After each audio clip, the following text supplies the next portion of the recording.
selle paneme ka paika. Hallo! Tervist! Tere! Mihkel Maripuu on nimi. Helistan organisatsioonist Jah narkootikumidele. Mis organisatsioon see on? Selline... Jah narkootikumidele? Jah. Nimelt asi on selles, et meie konkurendid ei narkootikumidele on viimastel aastatel suuri kampaaniaid korraldanud ja suure eduma saavutanud. No. Mõtlesime, et sellel aastal alustame oma kampaaniaga kohe kooliaasta alguses. Ja kellele te siis suunate sellise loosungi, ega mitte minu lastele? Ja mitte nüüd just konkreetselt teie lastele, aga nagu üleüldisemalt. Ja mõtlesime, et küsimegi, et kas tohime tulla ja panna üles mõned plakatid ja korraldada paar temaatilist üritust? Ei, meie koolis sellist asja küll ei saa, sest mina juhin munitsipaalkooli ja Tallinna linna suund on risti põik ja vastupidi teie loosungile.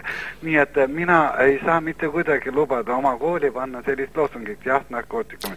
Miks mitte siis jah alkoholile, jah vot selles asi ongi, et on olemas alkoholireklaamid ja muud, aga me lihtsalt jagaksime tutvustavaid materjale, näiteks on meil pakkuda loengud. Tähendab, Tallinna linnale kuuluva kooli ruumis seda teha ei saa.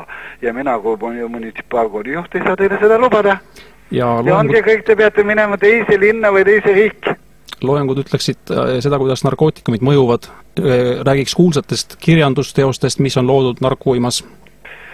No neid ega neid väga palju ka pole, aga kuulsaid kunstiteosed on loodud ka mitte narkouimas. Ja ma arvan, et nad prevaleerivad siiski.